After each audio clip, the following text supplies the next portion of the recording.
Next, we have a discussion, Mabinogi, the power of Welsh legends. We have 4 speakers and 1 moderator, Caryl Lewis, Horatio Clare, Llyre Gwyn Lewis, Robert Minhinnick, Elin Gruffyd Jones as the moderator. Caryl Lewis. Caryl Lewis is an award-winning writer who won the Wales Book of the Year award twice in 2005 and 2016. Born in Aberystwyth, Wales, she has also written extensively for cinema and television and is known for her work on movies like Hidden. She won the Atlantis Prize at the 2009 Moon Dance Festival in Colorado. Llyre Gwyn Lewis studied at Cardiff in Oxford, completed a doctorate on the work of T. Gwyn Jones and W.B. Yeats, was lecturer in Welsh at universities in Swansea and Cardiff University. He now works as resource editor at the Welsh Joint Education Committee in Cardiff. He has published poetry, fiction, and articles in periodicals including, and was selected as one of the 10 new voices from Europe for 2017 by Literature Across Frontiers. Robert Minhinnick was born in Neath, South Wales, who's an active environmental campaigner, essayist, and poet. He has won the Forward Poetry Prize twice, and in 2004 was shortlisted with the Cats Survey, co-founded Friends of the Earth.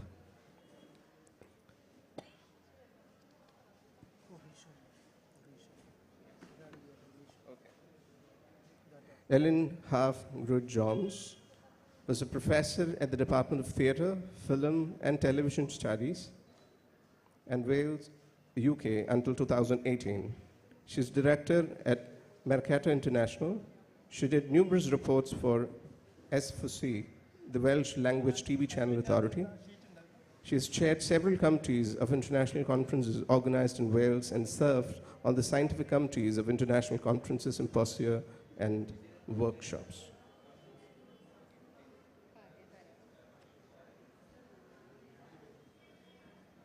We request the panelists to begin the discussion.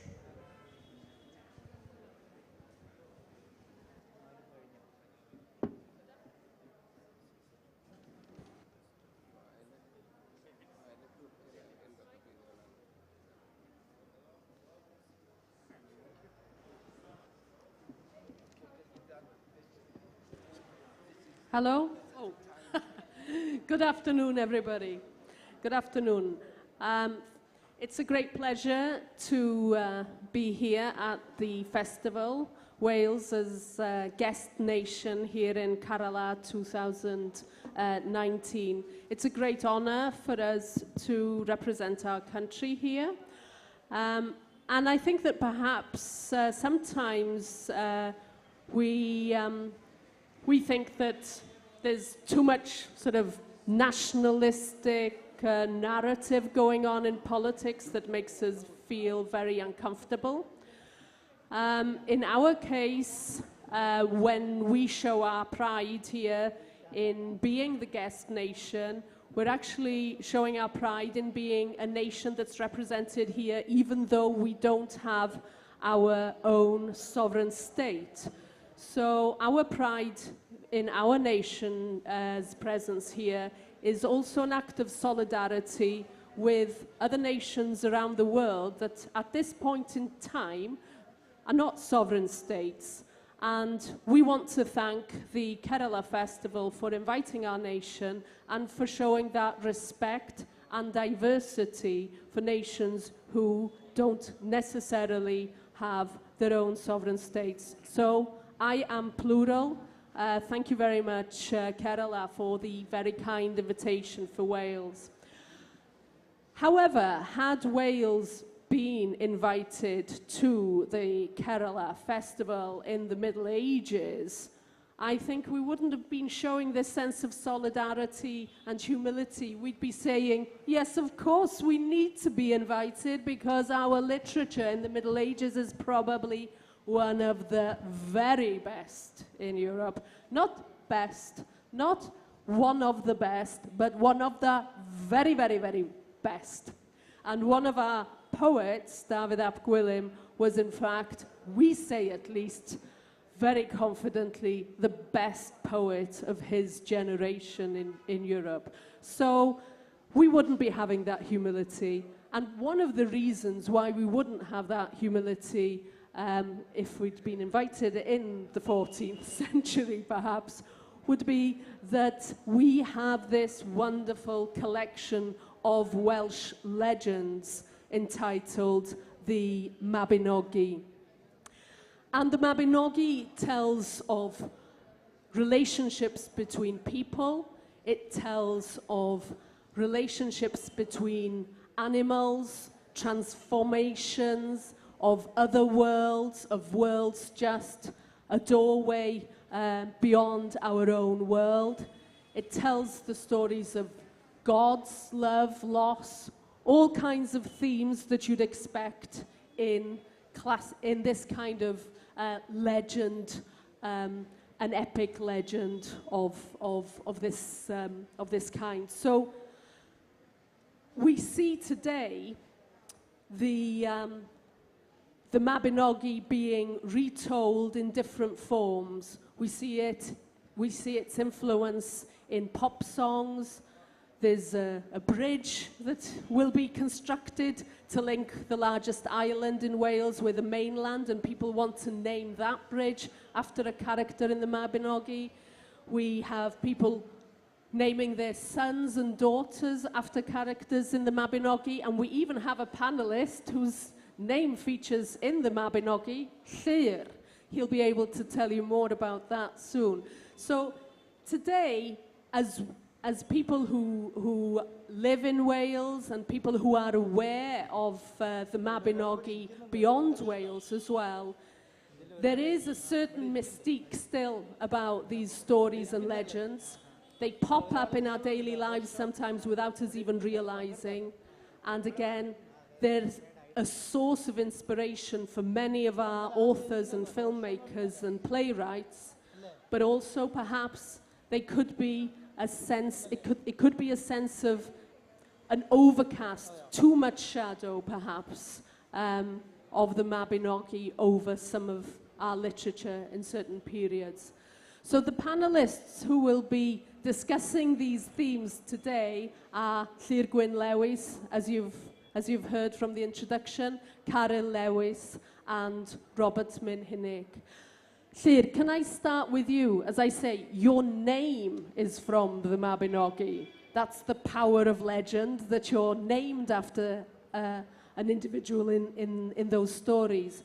How have the Mabinogi affected you in your creative writing, but perhaps also in your awareness of literary criticism and their influence over perhaps some of the movements and the artists and the writers who've influenced you again? Well, in a very real sense, that shadow's loomed over me since I was born, as you mentioned, because Llyre, my name is actually the name of, well, we think, a character in the Mabinogi. He doesn't actually appear in the stories that have survived. Only his children appear. So Llyre is the father of Bendigeidfran, or Bran the Blessed, who is the sort of the giant king of Ynys y Cedyrn, the island of the mighty. He's also the father of Branwen, who has a heart broken and dies on the island of Anglesey, which we mentioned earlier, and also of Manawydan, who appears in a couple of the stories. But yeah, maybe I should perhaps also make the distinction. There's a body of, there's the four branches of the Mabinogi, which sort of form the core of this set of legends that have survived in the Red Book of Hergest and the White Book of Rhydderch from around 1400. So those are the four main legends that we refer to when we mention the Mabinogi. But also, in a more loose sort of sense, we refer to the Mabinogion, which is a set of around 12, I think, legends. Some long ones like Culhwch and Olwen, also some ones that have a more of a European relationship with some of Chrétien de Troyes, Arthurian legends. So you have Owain, Peredur, and Geraint, which is like Chrétien's Erec. So there's a sort of, it's a sort of umbrella term for a body of legends, really, and the way in which those more sort of distant legends influence people varies. But in terms of the... And then I think one of our problems, if you compare us with somewhere like Ireland, perhaps, is relatively few of these stories have survived. So we know from other things like Englynion y Beddau, the stanzas of the graves, which sounds very macabre, but we know from those and from the triads of the island of Britain as well, that there were, at some point, many, many, many more stories which were transferred orally from generation to generation.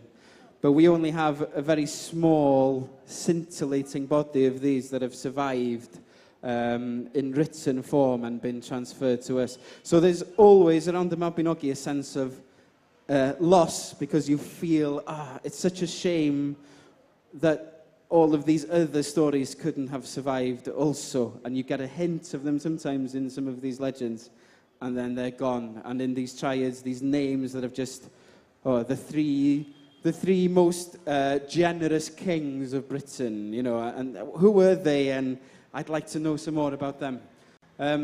So the fact that we have so few of these legends means that I feel sometimes they are overused in modern literature. If I can begin with that note, really. It almost seems to be something that's quite passé by now. I can only speak for Welsh language literature. Maybe Robert can speak more about about writing in English later, but I just feel that sometimes the Mabinogi can be overused. It's too easy just to refer to these legendary texts, and you know, rather than invent something yourself, really. But two instances that I have used recently, I wrote a poem about, there's one legend where Bendigeidfran, the king of Ynys y Cedyn, the island of the mighty, travels over to Ireland. His sister, Branwen, is married to the king of Ireland. Things go a bit wrong, we could say. And then there's an almighty battle between the Welsh and the Irish. Now, a little problem with that is that the Welsh king has given a gift to the Irish, and that's the Pair Dadeni. It's the cauldron of rebirth.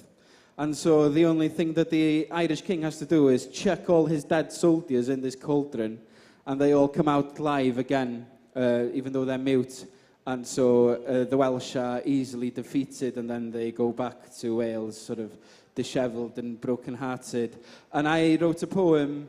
I thought, well, wow, this is the exact that was a perfect scenario, really, for what I wanted to say, which was, I don't know if anyone here has heard of Gareth Bale. Maybe sometimes when I mention Wales here, people hear about Gareth Bale straight away, the famous footballer for Real Madrid, who comes from Wales. And he really was at the helm of the Welsh football team, who went to the European Championship in 2016 and almost made it to the final. And that was a very proud moment for us, especially as Brexit was happening at the same time. But then, to get to the World Cup, we had to beat Ireland, and we failed. And the Irish played rather dirtily, I think, and we lost to the Irish. And so I wrote a poem where I sort of compared that modern battle between the Welsh and the Irish in the football with the story of the Mabinogi. And also in this book, I sort of set some of the characters from the Mabinogi in a dystopian future in Cardiff, the capital city of Wales. So again, you're trying to do something new rather than just retell or rehash these stories, really. You're trying to reimagine them and do something new. But before we move on, if I have time, I just want to... one thing I would say about the shadow of the Mabinogi, that was fairly negative in a sense, but One thing that I've always, that has always stuck with me is a comment by one of Wales's finest literary critics, Gwyn Thomas, who said at the beginning of the 90s, and this was very sort of perceptive of him, he said that he wished that modern Welsh writers, especially writers of prose, would sometimes remember that it was in Welsh that the Mabinogi were written. And I think what he was saying is that we had we had really sort of adhered for a very long time to a certain type of realism in our prose and in our fiction. And what he was saying was, you know, try and grab some of the Mabinogi's sense of fantasy, of mixture of fact and fiction, of this world and the other world, of adventure, and as it happened in the 1990s, we did see in Wales a great sort of number of novelists who really did almost grasp that by the metal, and writers like Minhinnick Morgan and Robert Llewellyn really took up that challenge, I think. And I just think, you know, considering that we have the Mabinogi in Welsh, why don't we have more magical realism, more fantasy in Welsh? And so that's something that's certainly on my mind when I write prose. I try to sort of distance myself from straightforward, if you will, or direct realism, and try to mix in some a mixture of fact and fiction, and also mix up a bit of magical realism into my work. And also the flip side of that as well is audiences. The audience who is listening to the Mabinogi, I think, were much, much more open-minded than we as modern audiences tend to be. We have an obsession, I think, especially back home, I don't know if it's as true here, but an obsession with listening or reading fiction and trying to determine what's real and what's fictional, what's truth and what's been made up. And in a sense, everything is real, but everything is also made up. And I think, you know, I won't go into it now, but you can sort of trace that back to maybe non-conformism, this obsession really with getting to the truth. And in my first prose book, I mixed memoir, travelogue with a lot of fiction, and people were coming up to me and going, well, you know, is this character there for real or not? And I was just sort of, well, it doesn't matter. And then in this book, Fabula, that's the same sort of thing. I was trying to sort of make people up and send them into all kinds of different scenarios in the style of the Mabinogi. So just to, so that I don't steal all of your time, for me, that's really the legacy of the Mabinogi in my writing, is that spirit of experimentation, of transformation, of this world and the other world merging and crossing, and that liminality, and that sense of, you know, imagination. You can do whatever you want in your fiction, really. So that's, I think I've said my bits now, Elin.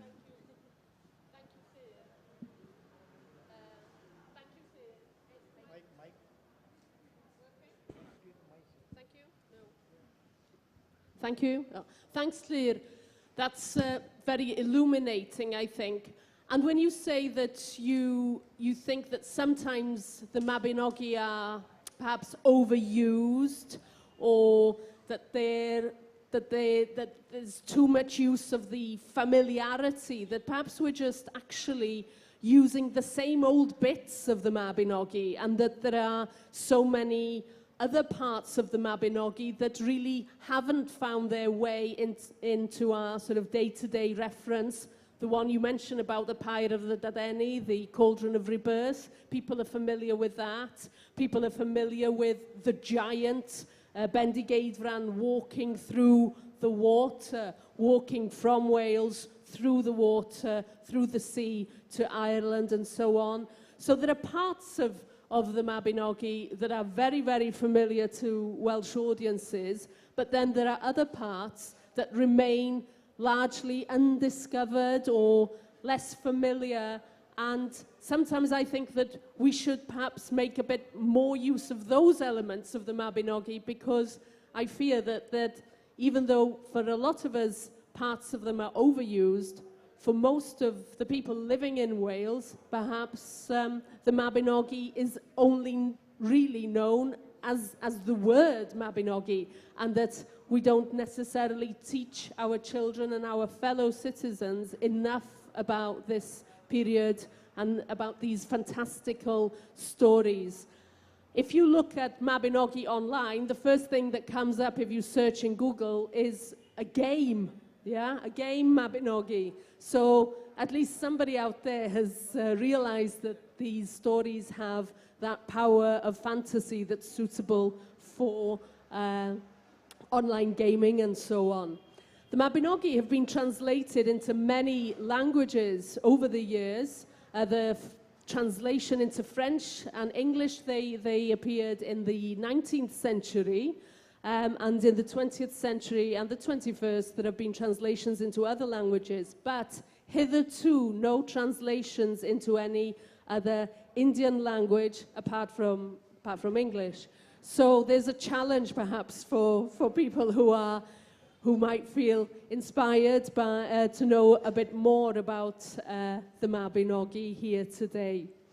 Caryl, you are a writer who is very well known in Wales for writing about rural life, for writing stories for children as well.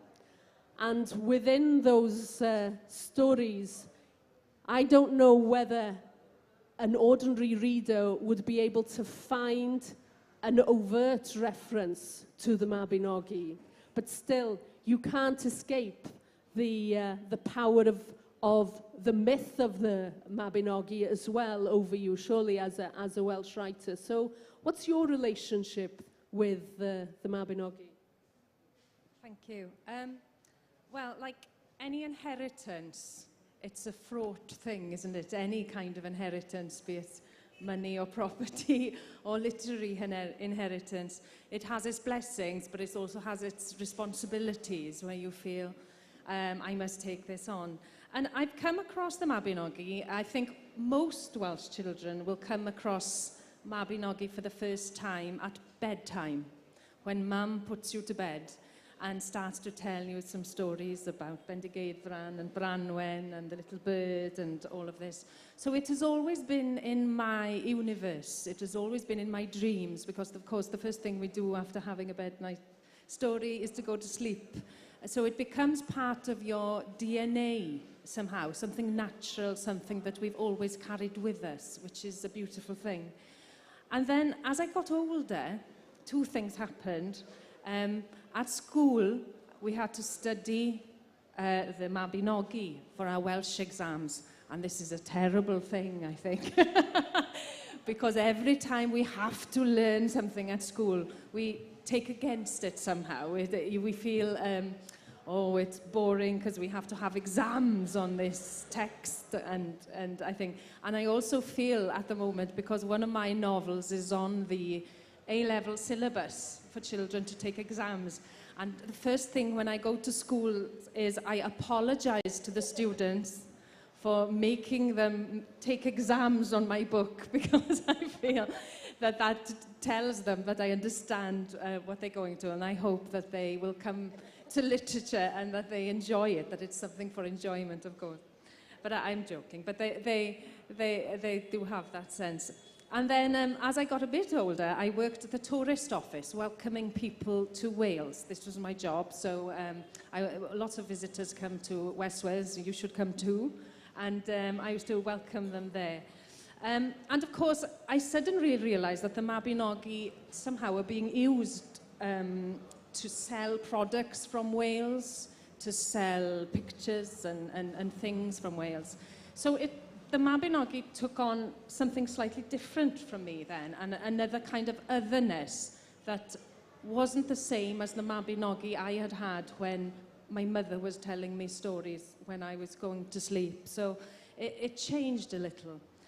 But I mean, as a literary inheritance, I think it gives us lots of things, as Llyre said. It gives us a massive pool of imagery, of reference, of symbolism that we can use within our works. And one of the main things, as Llyre said, I think it gives us a sense of playfulness, because anything can happen in these tales, and it does. Magical things like women being made, the most beautiful woman in the world being made out of flowers, Blodeuwedd, you know, and her transferring into an owl. She's turned into an owl as a punishment so that she should never see the light of day again. These kinds of images are beautiful, beautiful imagery that we can use and reference, of course, which is lovely. And this idea of transformation, it is incredibly important for a writer, because I think what we do is, when we write, particularly when we write perhaps in a minority language, that we box ourselves in because we're trying to contribute to a literary canon, and that sometimes we should just relax and have fun and have enjoyment and pleasure and freedom with the writing, rather than having to box ourselves in, and it's only us that does that. Myself, in my own writing, the way I've used the Mabinogi is particularly for high concept novels or high concept film scripts. I wrote a novel, this sense of that there's another world, that other worlds are possible, and that we should question if this is the real world all the time. And I wrote a novel called Naw Mis, which means 9 months. And in that novel, it's a novel about a girl who is killed right at the beginning of the novel. And the idea for the novel came to me because my friend lost her father. Her father died, and she would come to me for a cup of tea when she used to go and see a counsellor, a grief counsellor, to help her through her grief. And she just said, oh, you know, he said it takes about 9 months to start coming to terms with losing somebody in your life. And I thought, well, isn't that interesting that it takes 9 months to create a child, but then it takes 9 months for a person to stop feeling as if they are still around. So I wrote a novel about a girl, she was killed, and that she goes to a place for 9 months. And in the same way that after 3 months in the womb, a baby has fingerprints, after 3 months in this other world, she loses her fingerprints. So in one way, she's formed, and then she's unformed at the other side of life. And these are the kinds of ideas that I use. And the inspiration is the sense that we should always question what is reality and that kind of thing. And as for my other work, I think it does come in. It comes in different places because it is part of your genetics. It's part of your literary DNA.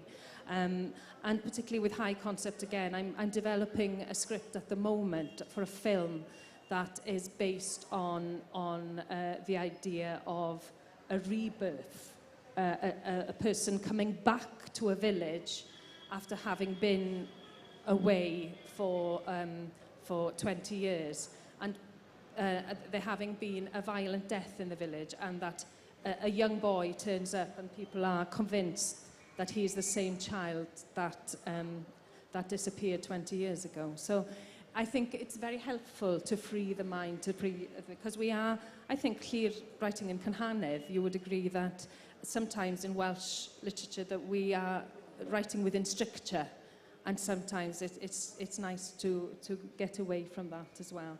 But I think we are very blessed to have these stories, and I think they are a way for, as we were saying last night, for writers who write in English in Wales to reconnect as well, and that we use it as a way to work together. Well, thank you, Caryl. That leads us very neatly to Robert, who writes, as you know, poetry and is an essayist writing in English in Wales. Robert, what's your relationship with the Mabinogi, and how do you see it influencing your work across the genres that you write in, and how do you see it around you, perhaps, in in the contemporary world today? Well, I come from a town in the deep south of Wales called Porthcawl or Porthcawl. And you might describe that as the Trivandrum of Wales. And very close to Porthcawl is the Margam Steelworks, which is now owned by Tata Steel. And Tata Steel has an enormous beneficial effect on the local economy. Long may it persist, because without Tata Steel in our steelworks,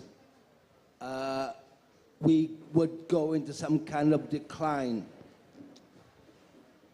Very close to where the Tata Steel works is located is a coastline where 3 years ago ancient footprints were discovered. I think they've been measured to be 9,000 years old. And these 9,000-year-old footprints are obviously older than the Mabinogi, older than maybe the Welsh language, certainly older than the English language. And I used those footprints as a device in a poem that I've written, and I'm going to read that poem. But this poem is very much dependent on the idea that's always current in the Mabinogi of shape-shifting, of transformation, of one thing becoming another, of one world metamorphosing into another world.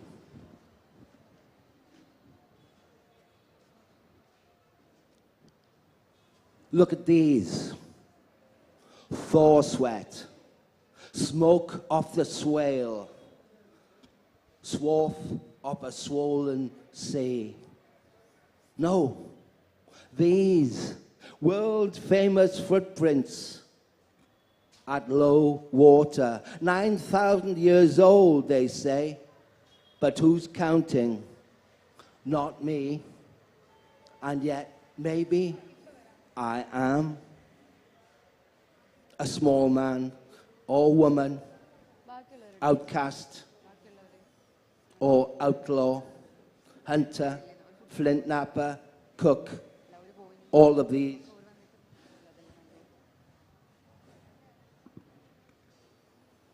Yes, a woman, I'd say, pregnant once again and coming home through the red mud.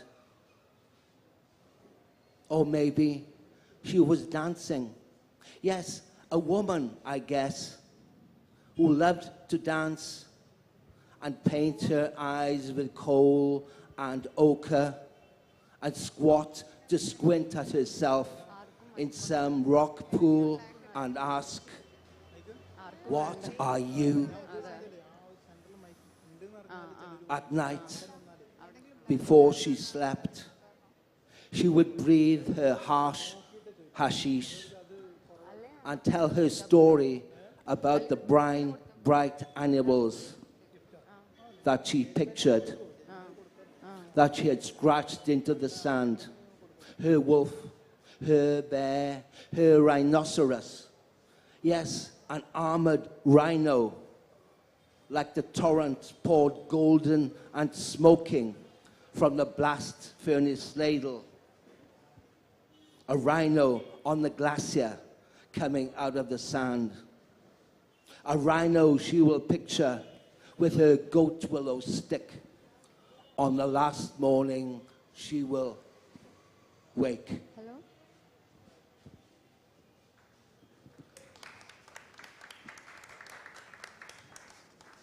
And I'd say one thing, I think art began not in caves, but on beaches. I'm sure art began when a woman or a man began to scratch something into the sand, and then, of course, it would be erased by the tide. But that's where I'm sure art began. Thank you, Robert. We would like to use some of the time that we have now for some questions or comments, if there are any from the audience. This is to Louis. We revisit old mythologies like Mabinogi. What is the contemporary importance of revisiting mythologies? Just like the chair said, Mabinogi is it is an online game. Where we revisit mythology. What is the relevance of Mabinogi to the present times? Your book cover shows a butterfly. But there could be a relation between human and non-human beings. So how you connect ecological conservation with Mabinogi? Well, yeah, this moth here is actually called the Fabula zolicoferi. So that's why this is on the cover, because the collection is called Fabula. So I thought it was a wonderful connection to be used, really. But that moth itself doesn't actually, you know, are there any references to butterflies in? But there's a lot of animals. For example, you have the dogs of Annwn, so the dogs of the underworld are white dogs with red ears. So that's how you know that they're from the other world. And also in the fourth branch, there are two brothers who conspire to rape the king's consort, and as punishment the king transforms them into various animals for a year each and forces them to mate, forces these two brothers in the form of various animals to mate. So those are two examples I can think of from the top of my head as, you know. So I haven't really myself explored that area of the Mabinogi in terms of my reimaginings. I've concentrated more really on the human characters. I don't know, does that answer your question? My question is regarding the butterfly effect as in physics or moth effect in physics. It is when a butterfly flutters in Welsh, there could be a tornado in Trivandrum.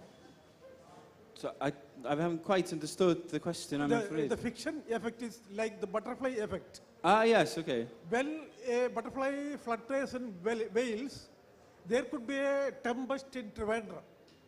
Yeah, well, this moth here, it sort of flutters and flies in and out of all the stories, really, as it's a sort of a way of connecting them, making them echo with each other. I initially sent this book to a competition, and the subject I was asked for was calling, so I wanted the stories to sort of call to each other in various ways. So, yeah, that's why that butterfly is there, really, as a sort of symbol. Okay. Then it is to Caryl. Caryl, you mentioned that the Mabinogi mythology is part of your DNA. It is in your genes. It is an obsession, like the DNA obsession. Why it is so? Yeah. I think I think it's been really interesting, the research that's been done recently, scientific research, that shows that genes can carry memory. And this is why, well, my husband is here, he's a farmer, and he has sheepdogs. And he works with the dogs to bring in the sheep. And they say that, you know, that the reason they can do that so well is that genes carry memory with them. And I think it's the same with writers, is that our genetic memory, even though we may not know it's there or not, and even though I don't have any writers in the family, I have women who had to leave school early and go and work on farms, then they didn't have an education. But I think many of them carry that imagination, they carry these stories with them. Even though you are not a farmer, the farming memory is in our DNA chip. Yes, Okay. I think memory is in our DNA and writing is in our DNA. And a lot of what we do as writers is unconscious. We pour our heart on the page, and then it's for others then to interpret what we've done and to analyse it more from the outside. Then the Welsh DNA is in your writings. Yes, I would say so. Thank you. I'd like to ask Robert perhaps to respond as well to these ideas of transforming between animals, between shapes that we find, between worlds in the Mabinogi as well, and where your inspiration for your poetry, you've read a poem this afternoon that's linked to the Mabinogi in that sense. How do you see that transformation as an important element in other parts of your work? Well, in the part of my work that includes teaching and tuition, often I work with people who lack confidence and maybe come from working class environments, and they complain that where they come from, there is no history, there is nothing of interest, and they aren't sure what to write about. I try to disprove that by stating that you have to create your own mythology. Of course, where you come from has a history.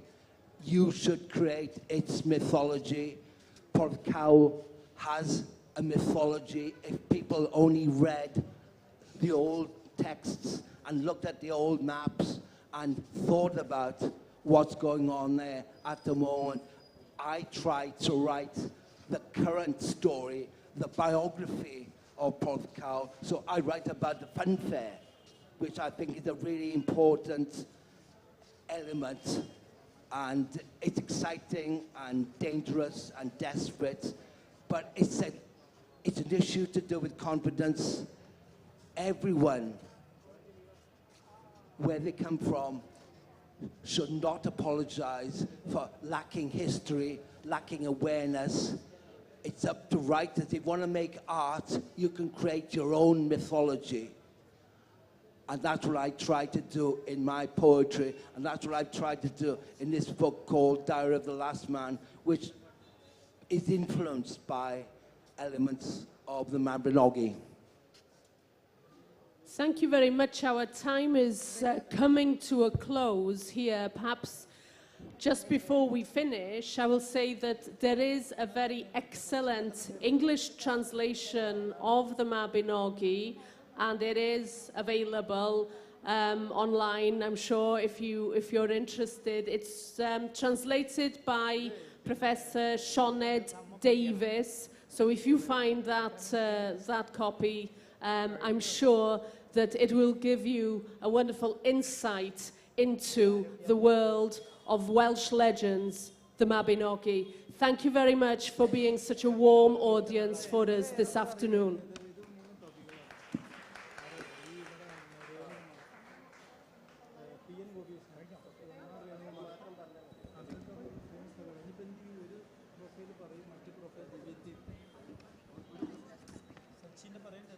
Yes, this session is over. ഇപ്പോൾ gift കൊടുക്കുന്നത് Kalpetta Narayanan sir. ഇതിനുശേഷം ഈ സ്റ്റേജിൽ north ഈസ്റ്റും കേരളയും poetry കണക്ഷൻസിനെ സംബന്ധിച്ച് north ഈസ്റ്റിലും കേരളത്തിലുമുള്ള കവികളുടെ ഒരു വലിയ കൂട്ടായ്മയാണ്.